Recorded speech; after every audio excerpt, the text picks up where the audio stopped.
Welcome, curious minds, to another deep dive. Mhm. Today, we're plunging into something that's really, well, it's escalated dramatically. It really has. We're talking about what started as maybe a political dispute, but sources are now calling it a full-blown political civil war.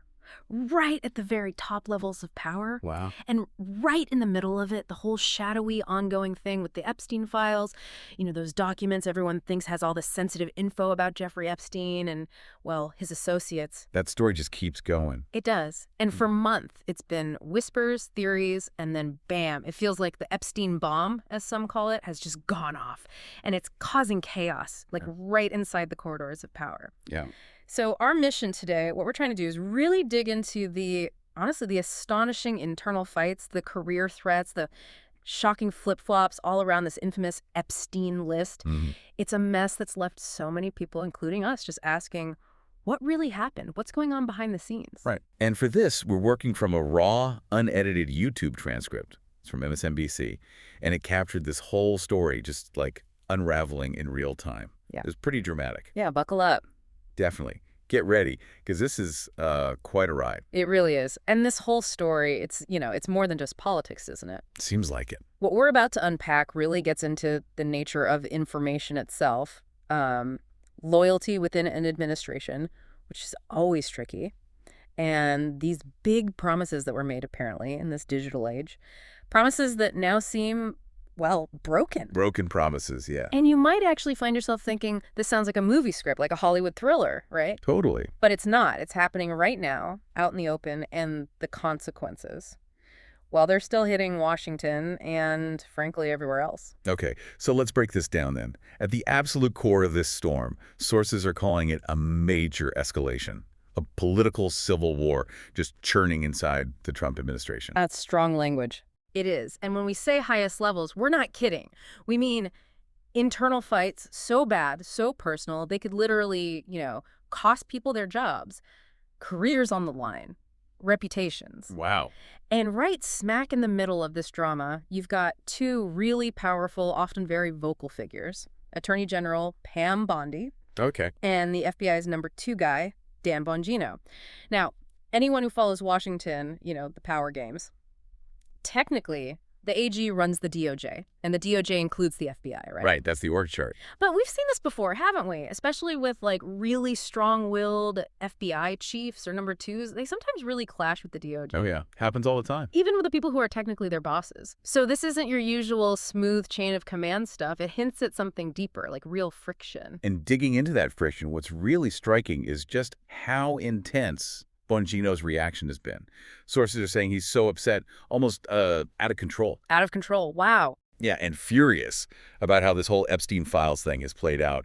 He's apparently threatening to quit. Quit. He just got there, didn't he? Exactly, be a very quick tenure, as they say. Mm-hmm. And he's framing it as a direct, quote, protest or criticism of Bondi's handling of the Epstein file. A huge step. It's extraordinary for someone that high up. And get this, one source close to him reportedly said he's threatening to, quote, torch Pam unless she's fired.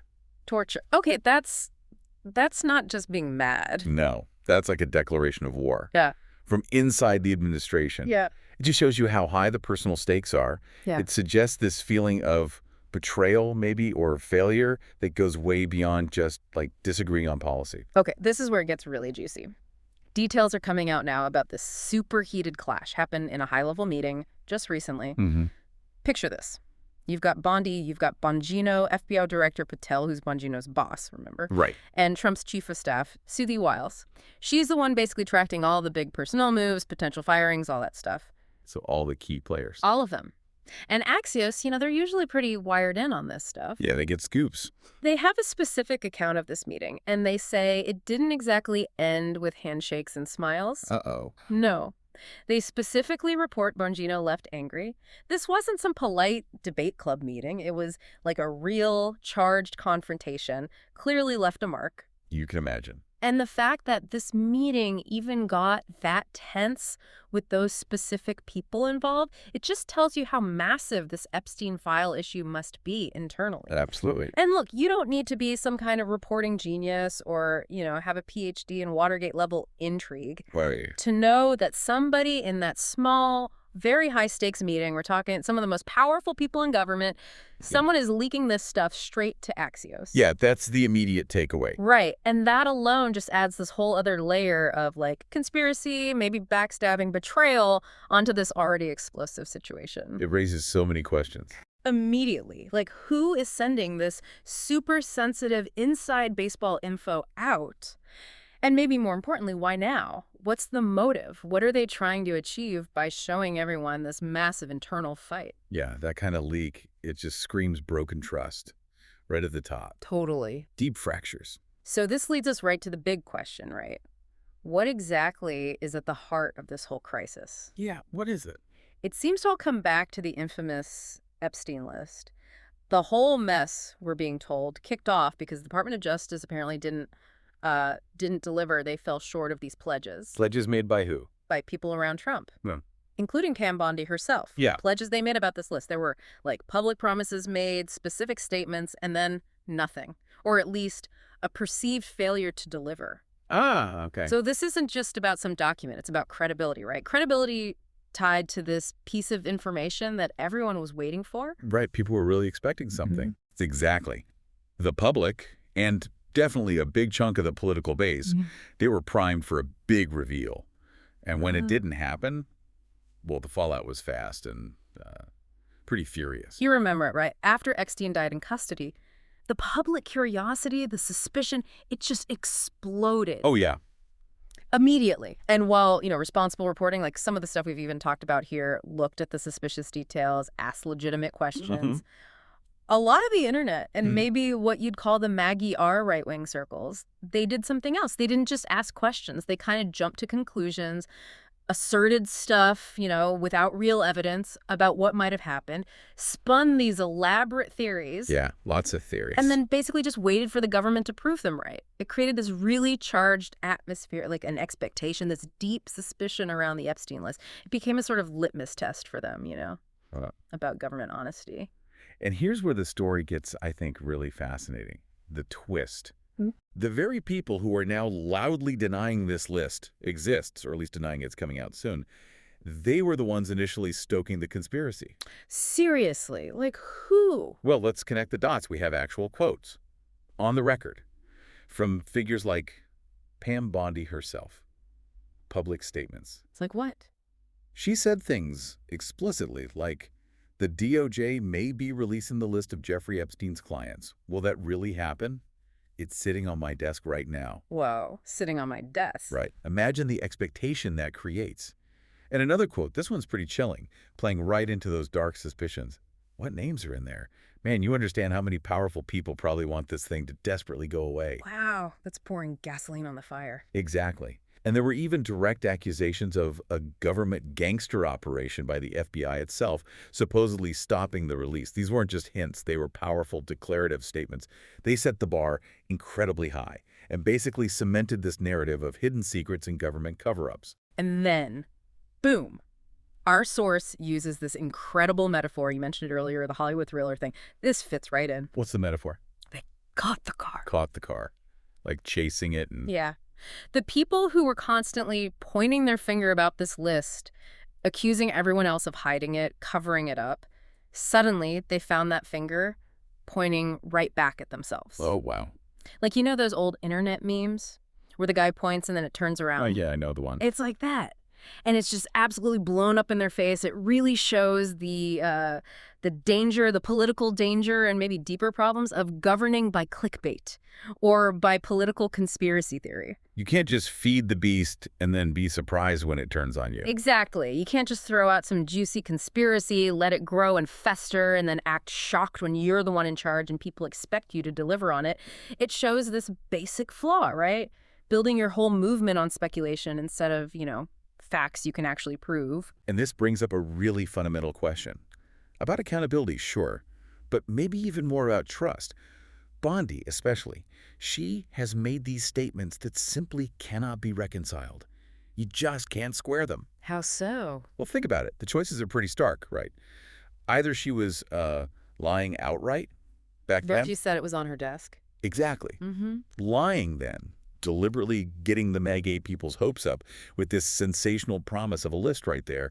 Or she's lying now when she says, oh, no such lists exist, at least not like everyone expects. It has to be one or the other. It absolutely cannot be both. And that direct contradiction, that impossibility, it just shatters the trust people might have had in these officials. It totally undermines their story and creates this, like, deep well of disappointment among their biggest supporters. Yeah, you can see how that would cause a meltdown. It forces people to really question who they're believing and why. So, okay, what does this mean beyond just the Epstein list drama, this whole Epstein bomb going off? It seems like it's exposed something deeper, right? Like a systemic dysfunction inside the FBI itself. Yeah, involving some of the same players. Right. The New York Times, which is obviously a major paper, Mm-hmm. Respected source. they're reporting on something really weird.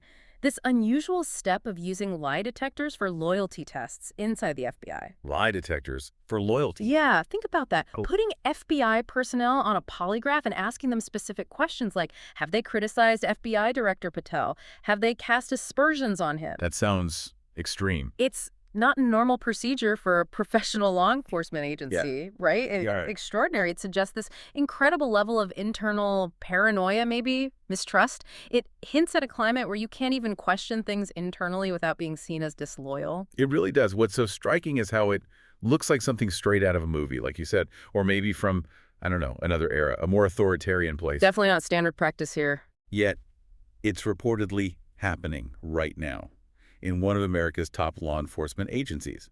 And if you connect that to the bigger picture, it really points towards some kind of widespread purge happening in Trump's DOJ, especially under Bondi. A purge based on loyalty. That's what it looks like. Officials allegedly being targeted not because they're bad at their jobs, not because they're incompetent, but because they aren't seen as politically loyal enough. Wow.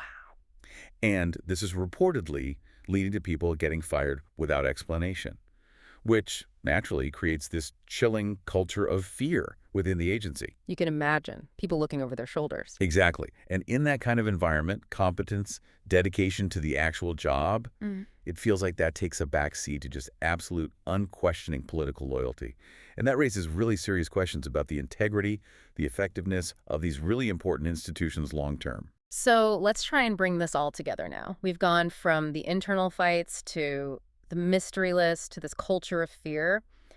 And all these threads seem to lead to what sources are calling pretty vividly a Maga meltdown. Yeah, that phrase keeps popping up. What started, remember, as a very real, legitimate question about a suspicious death in custody, something any good journalist or lawyer would want to investigate. Absolutely. It somehow got twisted or maybe deliberately spun into this huge MAGA conspiracy theory. And it was sold so hard by these leaders that it's now, as our source put it, catastrophically blown up in their face. And the base is reacting. Oh, are they ever? The reactions from their base aren't just angry, they're like visceral, dramatic, honestly a bit wild. It shows this really deep sense of betrayal. What do they say? We're talking direct quotes from the source material here. Pure outrage. Things like, this stinks. This just reeks. Pam Bondi needs to be fired. The little rascals. Little rascals. Yeah. Another person says, I'm going to go throw up, actually. Wow, that's strong. And then this one, just pure disbelief. That is so crazy. This is like, honestly, one of the craziest things I've ever seen in my entire life. This seems like unforgivable behavior for them to do something like this. And then there's my guts out. It's giving Real Housewives of D.C. and a really nasty reunion. Okay, the Housewives comparison. That's something else. But it shows the emotion, right? The anger is just, it's not just there, it's personal. It feels like people had this deep emotional investment in the story and the promise of the list, and now they feel totally betrayed by the people they trusted most. And what's really fascinating, politically speaking, is the impact of this specific issue. You know, despite, let's be honest, so many other egregious things that have happened in this administration. Yeah, there's been a lot of controversy. A lot. Issues that got tons of press. Yeah. Huge debates. But this thing, this whole Epstein list mess, this is the thing that the base is literally crying over on television. Why this, do you think? That's the question, isn't it? Why this specific flashpoint? It seems like it hit a really raw nerve. Maybe because it's about information, about feeling lied to by people who promise the truth, promise transparency. Could be that feeling of being misled. Right. And it makes you wonder, will this public fighting, this obvious crack at the top, will it actually erode the trust that the Maga base has with the Trump administration in a way that maybe other scandals haven't? It's possible it's such an unusual trigger for this level of emotional reaction. Suggests maybe a unique weak spot in their political armor. Yeah, a vulnerability. And get this, Mhm. the really dramatic political forecast comes from Steve Bannon himself. He's talking about how big this problem is for them. What's Bannon saying? He's warning them flat out if they continue to mess this up, meaning the Epstein list situation, they're going to lose 10% of their base. 10%. That's huge. Huge. And he figures that could translate into a 5-point swing in a general election. That's not just some pundit talking, that's coming from someone who helped build that movement. It's a really stark warning about how damaging they think this is to their core support. Potentially election-altering stuff. Wow. That puts it in perspective. So as we kind of wrap up this deep dive, what really stands out is just the sheer audacity and the totally unexpected fallout from all this political drama. Yeah, the unintended consequences. Right. What seemed like maybe a simple promise about this infamous, mysterious list, it just unleashed this flood of internal fighting, huge public anger, and exposed these really deep cracks at the very top of government. Mm-hmm. It's kind of a stark reminder, isn't it? Even now, when information flies around so fast and stories get spun constantly, words still matter, especially political promises. They carry a ton of weight, and when they're not kept, well, the fallout can just unravel everything. Loyalty, trust, the whole bit. It really makes you think. In this age where info and maybe disinfo is everywhere, where narratives get spun up and amplified so easily, how do we, as people trying to stay informed, how do we tell the difference? How do we separate genuine questions about accountability from, say, politically motivated conspiracy theories? Especially when the line gets so blurry. Exactly. What happens when that line seems to just disappear? Particularly when the people in power now were maybe the same ones pushing the theories before. Right. And maybe most fundamentally, what does it even mean to be loyal anymore when the facts themselves seem to become part of the political game? Just another thing to be spun, debated, depending on who you support. That's a heavy question. It is, and it goes way beyond just the Epstein files, right? It challenges how we even think about truth in public life today. Definitely something to chew on. Thank you for joining us on this deep dive. Keep asking questions, keep digging deeper, Absolutely. and we'll see you next time.